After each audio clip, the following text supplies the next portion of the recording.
konspirasi dunia secara umum mungkin seperti ini. Ada suatu masyarakat rahasia yang bersembunyi di tengah-tengah kita. Mereka adalah makhluk asing yang kita yakini ada dan berupaya menguasai dunia. Mereka ada di mana-mana. Mereka kejam dan kuat. Mereka bejat moralnya. Mereka melakukan kejahatan paling keji yang pernah dikenal oleh umat manusia. Keyakinan mengenai teori konspirasi lebih dari sekedar keyakinan mengenai rencana jahat pada peristiwa-peristiwa tertentu saja. Keyakinan akan teori konspirasi adalah sebuah keyakinan yang menegaskan bahwa berbagai peristiwa di dunia tengah digerakkan secara rahasia oleh sekelompok dalang di balik layar yang sangat kuat. Memang tidak banyak yang bisa kita lakukan terhadap keburukan ini, tetapi sekarang sekurang-kurangnya kita dapat memahami apa yang sebenarnya terjadi.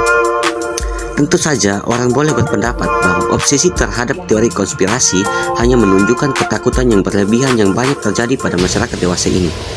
Berbicara banyak tentang konspirasi bukanlah paranoia, sedangkan terlalu banyak teori konspirasi adalah paranoia. Namun, dalam kenyataannya, sejarah selalu bisa membuktikan bahwa para politisi berbohong, presiden berbohong, dan birokrat juga berbohong. Jika kita terlalu lugu dan meyakini segala hal yang disajikan di hadapan kita, maka kebenaran yang sesungguhnya tidak akan pernah terkuak. Teori konspirasi ini tidak hanya menarik dan membuka pikiran kita, tetapi juga harus mendorong kita untuk mempertanyakan setiap tindakan para penguasa dan terutama para penguasa yang otoriter. Mengapa kita bisa percaya Barack Obama melalui perkataan di pengakuannya? Atau kita percaya bahwa CIA telah membunuh Presiden Chile, sementara kita tidak percaya bahwa mereka juga bisa membunuh presiden mereka sendiri? Mengapa kita bisa percaya bahwa pemerintah akan menguji coba penduduknya dengan plutonium, sifilis, dan gas saraf, tetapi tidak memperhitungkan bahwa mereka juga dapat menggunakan virus AIDS? Mengapa masyarakat Jerman bisa begitu saja yakin bahwa Hitler dapat dipercaya? Teori-teori konspirasi memang bukan hal yang baru. Kaisar Nero diyakini telah mengarang cerita untuk menjadikan kaum Kristen sebagai pihak yang bersalah atas kebakaran besar di Roma. Hitler adalah seorang master dalam urusan tipu menipu dan rekayasa. Tidak diragukan lagi ketika konspirasi gagal meramalkan terjadinya peristiwa-peristiwa di dunia secara akurat, maka itu justru membuktikan kredibilitas mereka. Suatu gertakan ganda telah menjadi sebentuk seni. Tidak bisa disangka lagi bahwa kontroversi kerap mengiringi banyak titik balik yang sangat penting dalam peradaban Barat. Banyak peristiwa penting yang terjadi, baik atau buruk, merupakan hasil perbuatan orang-orang di balik layar yang memegang kunci untuk melancarkan aksi-aksi di dunia. Temuan-temuan yang menggambarkan yang seringkali bisa dirunut dalam sejarah dapat mempengaruhi jalan pikiran Barat kita dan membentuk pola-pola perilaku. Belum lagi tentang munculnya dugaan menghebohkan bahwa Michael Jackson sebenarnya masih hidup, atau tentang keberadaan para penumpang penerbangan Air France nomor 447 yang bertolak ke Paris pada bulan Mei 2009.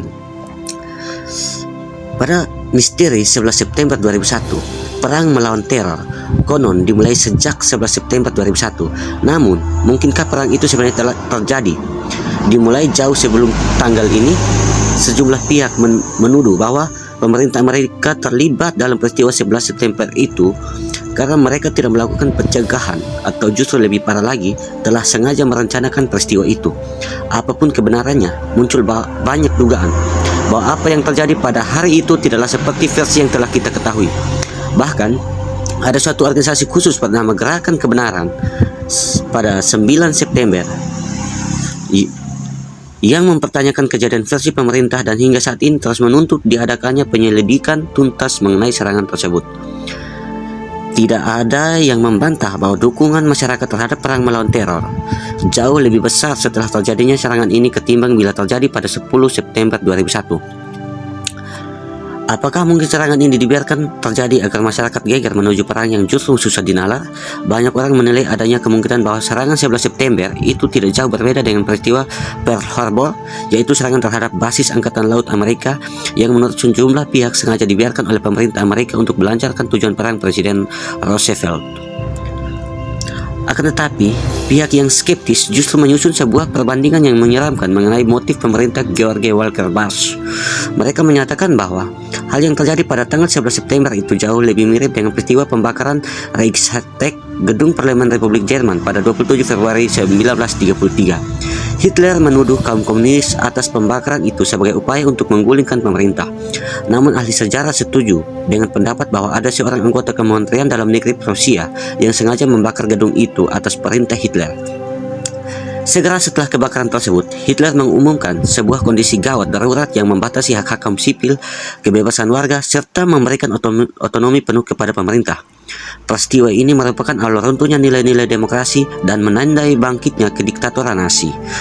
Pada tanggal 3 Oktober 2001, Kongres mengesahkan Undang-Undang Patriot yang diajukan oleh Bush, yaitu sebuah rancangan undang-undang yang memangkas kebebasan sipil warga Amerika dan memperbolehkan penahanan tanpa penyidikan terhadap orang-orang yang dicurigai oleh pemerintah berpotensi sebagai ancaman keamanan. Lebih jauh lagi, tekanan publik dan politik untuk membalas serangan tersebut gencar disuarakan dan dengan rapi dikaitkan dengan agenda proyek untuk membangun abad baru Amerika. Ini merupakan sebuah dokumen strategis yang disiapkan oleh sekelompok non-konservatif pada bulan September 2000 yang menguraikan sebuah pendekatan barat mengenai dominasi Amerika di dunia abad ke-21. Tokoh yang termasuk ke dalam think tank kelompok pemikir ini diantara lain Dick Cheney, Wakil Presiden, Donald Rumsfeld, Sekretaris Pertahanan, Paul, Wakil Sekretaris Pertahanan, Jeb Bush, adik George Walker Bush yang juga Gubernur Florida, dan Les Libby, Ketua Tim Sukses Bush tahun 2003 yang kemudian bekerja di Gedung Putih. Bagian dokumen yang paling menarik adalah berkaitan dengan penataan ulang kekuatan militer Amerika di seluruh dunia. Laporan itu menyatakan bahwa mereka hanya bisa mengambil langkah secara bertahap terhadap rekonstruksi kekuatan yang radikal ini, mengingat tekanan politis dan masyarakat, kecuali jika ada peristiwa dahsyat dan menggemparkan seperti Harbor. Kendati demikian, masih ada pertanyaan mengenai cara mengatur serangan yang telah dipersiapkan sebelumnya dan diizinkan oleh pemerintah serta agen-agennya tanpa menimbulkan kecurigaan yang mendalam dari media. Penjelasan yang paling memungkinkan adalah bahwa serangan tersebut direncanakan oleh Osama bin Laden dan Al-Qaeda, tetapi agen-agen intelijen Amerika tidak melakukan apapun terhadap informasi yang mereka terima untuk bisa mencegahnya. Bukti dari kegagalan mereka, apakah disengaja atau karena ketidakmampuan menjaganya, telah beredar luas setelah diinvestigasi oleh Kongres tetapi tidak pernah menemukan titik terang. Lagi pula CIA dan kantor lembaga anti-teroris kota New York berpusat di gedung 7 World Trade Center yang telah dihancurkan bersama sejumlah bukti yang memberatkan. Kecurigaan terhadap intelijen hanya sebagian dari ketidakpercayaan terhadap peristiwa tersebut yang segera bergema ke seluruh dunia. Pada hari serangan tersebut terjadi, Badan Geologi New York telah merekam adanya aktivitas seismik yang terjadi sesaat sebelum hancurnya Twin Towers dan bukan pada saat menara itu runtuh.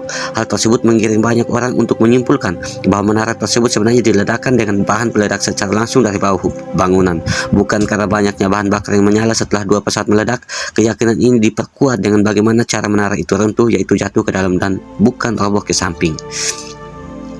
John Farmer, mantan penasihat hukum pemerintah negara bagian New Jersey yang juga merupakan pengacara senior untuk Komisi 11 September, meluncurkan sebuah buku yang berjudul The Ground Truth.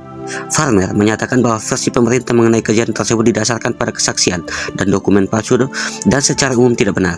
Dia mengatakan pada level tertentu dalam pemerintah, pada suatu waktu tertentu, ada sebuah kesepakatan untuk tidak mengungkapkan kebenaran tentang apa yang sebenarnya telah terjadi. Dewan Pertahanan Udara Amerika Utara, NORAD, memiliki rekaman video yang isinya jauh berbeda dari apa yang disampaikan kepada publik selama 2 tahun. Ini bukanlah pemutarbalikan. Pendapat Farmer ini diamini oleh Kepala Komisi 11 September, Thomas Kean. Sampai hari ini kita tidak tahu mengapa NORAD memberitahu kita tentang hal itu yang memang jauh dari kebenaran. Namun baik Kean maupun Farmer tidak menawarkan penjelasan alternatif mengenai insiden 11 September yang jelas. Dalang dibalik insiden itu dan pernyataan-pernyataan tersebut telah raib dalam pusaran misteri yang melingkupi peristiwa 11 September. Fakta-fakta yang ada di Pentagon juga menyisakan sejumlah pertanyaan penting. Mengapa serangan pada salah satu sisi bangunan Pentagon yang kebetulan kosong terjadi pada saat yang sama dengan peledakan WTC hanya dengan alasan sedang diadakan perbaikan ruangan? Mengapa tidak ada bukti fisik pesawat yang hancur di antara puing-puing reruntuhan? Mengapa tidak ada satupun jet tempur yang berusaha menahan pesawat yang dibajak bahkan sehingga pesawat ketiga menghantam Pentagon? Padahal ada sebuah aturan resmi di Amerika bahwa jet-jet tempur akan segera mengepung pesawat komersial yang terlihat keluar dari jalur penerbangan.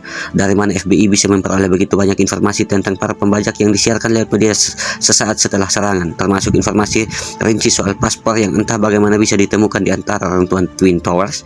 Bagaimana mungkin? Setidaknya ada 6 tersangka pembajak yang masih hidup. Dari mana mereka tahu bahwa penumpang pesawat itu sebagaimana diinformasikan kepada publik tidak ada satupun yang memiliki nama Arab? Pesawat keempat ditembak.